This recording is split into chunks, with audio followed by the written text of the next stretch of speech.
Bachmann magtatayo ng boxing school sa China. At palagi ka bang nakakaramdam ng gutom? Jumping jack daw ang sagot dyan. Live mula sa TV5 Media Center Reliance, Makibalita kasama ang tambalan ni Paolo Bebiones at Cheryl Cosio. Ito ang Aksyon Tonight.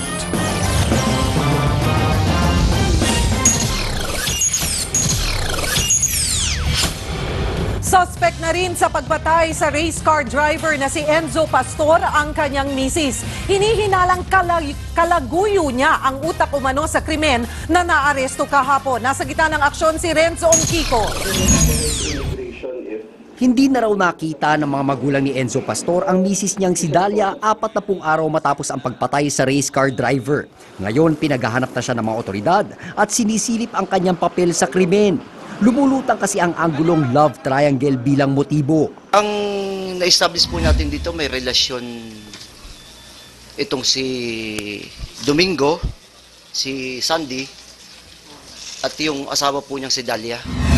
Si Domingo Sandy de Guzman ang ikinanta ng gunman na si PO2 Edgar Angel na umupa sa kanya para itumba si Pastor noong Hunyo 12. Kwento ng pulis na hired killer, 100,000 piso ang binayad sa kanya nang umano'y kalaguyo ng misis ni Pastor. Napilitan lang po ako. Bakit? Napursigil lang po ako ni Sandy dahil kumpare ko po si Sandy. Pagkakalam ko po, meron po silang relasyon. Kahapon nalambat daw sa bypass operation sa Muntinlupa si De Guzman. Na-recover sa kanya ang 2 baril at 50,000 piso na posible raw ipambobonus niya sa inupahang gunman. Ayon sa pulis, itinanggi ni De Guzman na siya ang nagpapatay kay Pastor. Hindi nagkomento ang mga magulang ng race car driver sa pagkaadawit ng kanilang manugang, pero nagpapasalamat sila sa pag-usad ng kaso. Please take note that it is not a closed case yet. We're looking for justice. We will continue until we see that justice is served. Umaaksyon Renzo Ongkiko, News 5. Isa ring kaso ng pamamaril ang nasa pool ng CCTV sa Caloocan. Kahit tanghaling tapat, walang kaabog-abog na pinatay ng suspect ang kanyang target. Nasa gitna ng aksyon, si Jay De Castro. Makikita nagpapahinga sa bangketa ang mga tricycle driver na ito habang naghihintay ng pasahero sa 8th Avenue, Caloocan.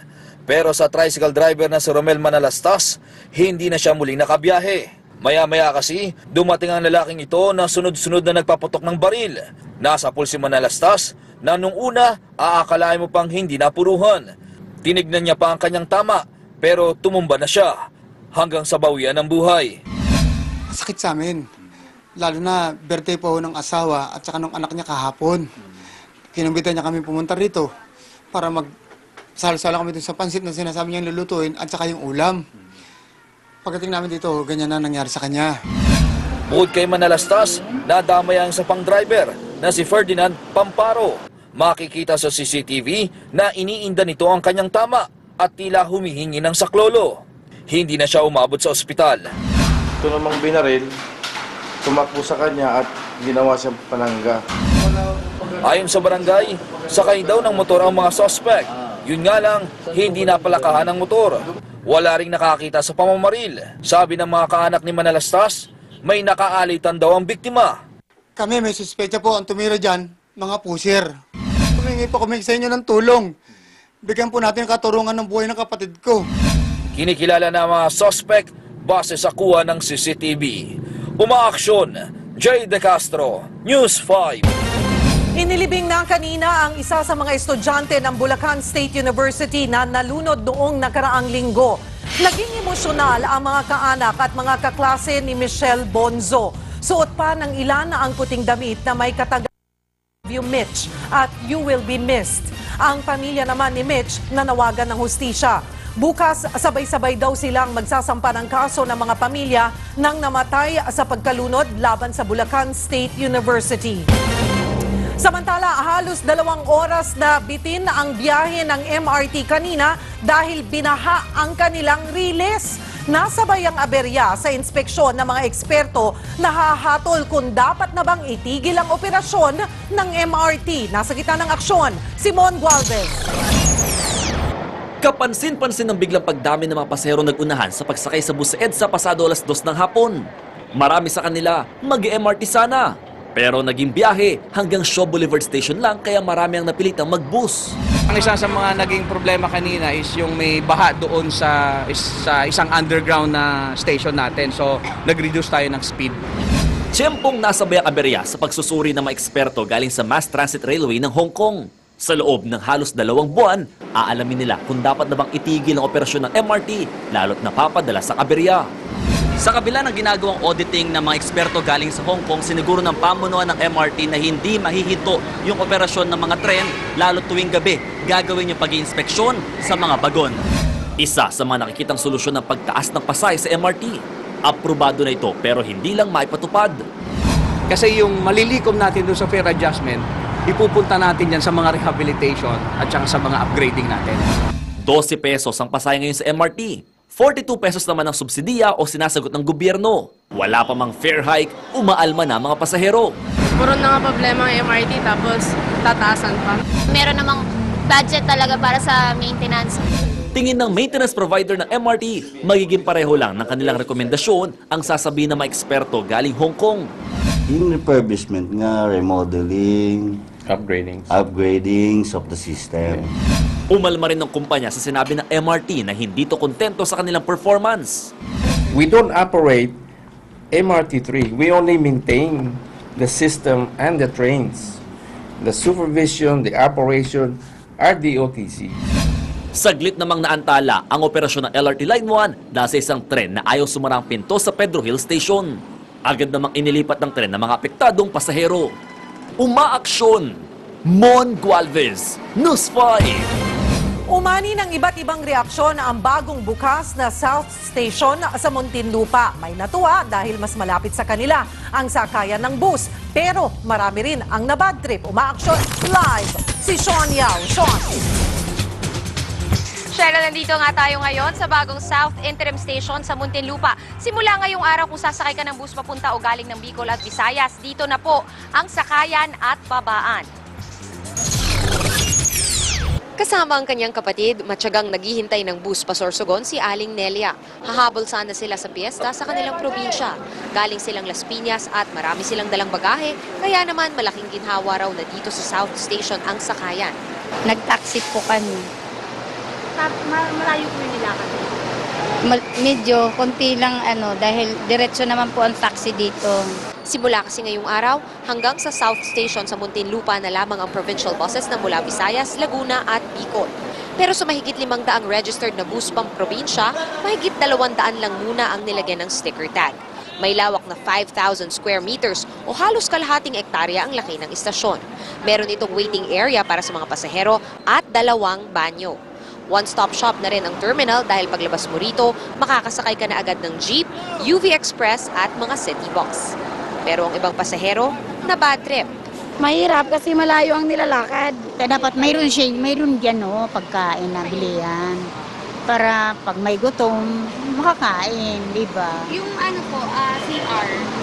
Hindi ko nga alam kung saan ang CR. Mismong DOTC, LTFRB at MMDA ang nag-inspeksyon sa pagsisimula ng terminal kanina. Umaasa silang malaki ang maitutulong nito sa pagluwag ng traffic sa Metro Manila.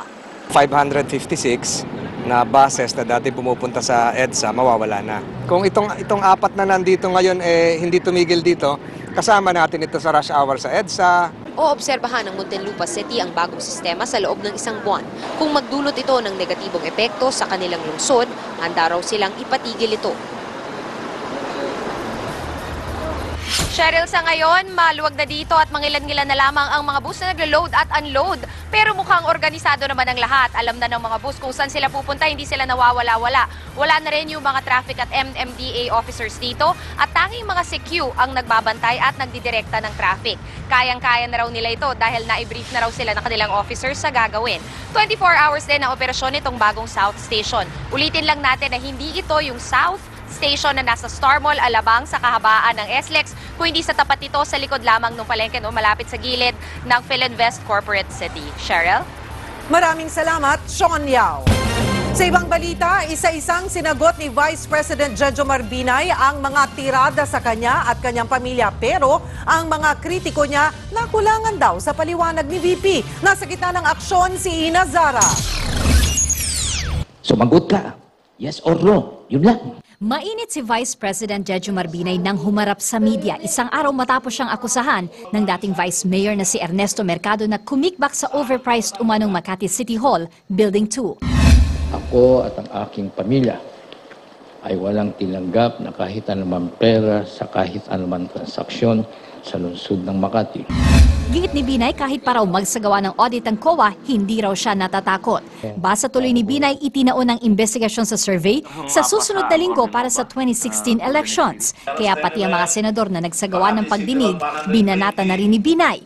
Isa na rito ang tangkang pagpigil daw sa testimonya ng kinatawa ng kontratista ni Senador Antonio Trillanes. Ang mga binitiwang salita at inasal ni Senador Trillanes at Cayetano ay nagpapatunay lamang sa aking pangamba na ang investigasyon ng Senado ay isang politicized forum para hanapan kami ng criminal liability at hindi po yung tunay na dapat na mangyari yung in aid of legislation. Pero sina Cayetano at Trillanes di raw kontento sa mga paliwanag ni Binay. I am expecting that any day now, the Guinness Book of World Record will give Vice President Binay and his family 2 awards. No? First, pinakamaraming beses gumamit ng politika lang yan na excuse sa buong mundo. At pangalawa, pinakamaraming spokesman. Sa haba-haba ng press con, wala akong narinig na paliwanag kung bakit umabot ng mahigit 2 bilyon yung building. Sina Trillanes at Cayetano ay parehong nagsabing posible silang kumandidato sa 2016. Kaya ang ilang eksperto sang-ayon na posibleng pamumulitika ang paglabas ng issue laban sa #1 presidential contender. Yun nga lang, ang mga botante din ay merong pagmamahal sa underdog. So instead of demonizing a political candidate, you could actually turn him into an underdog and get sympathy and get votes from people.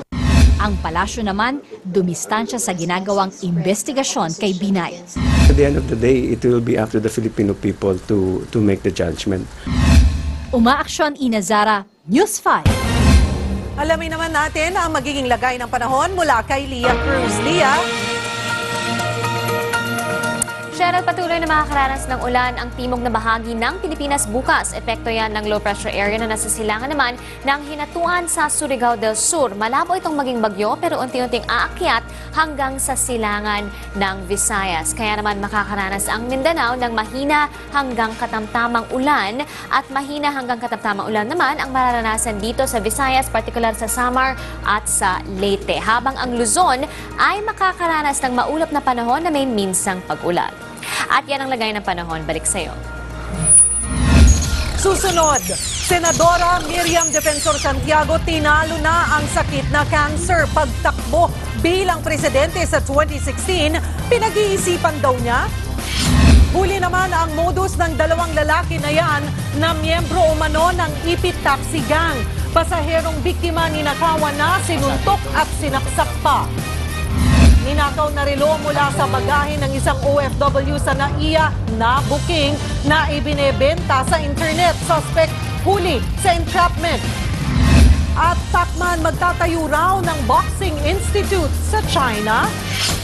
Ang detalye sa pagbabalik ng Aksyon Tonight.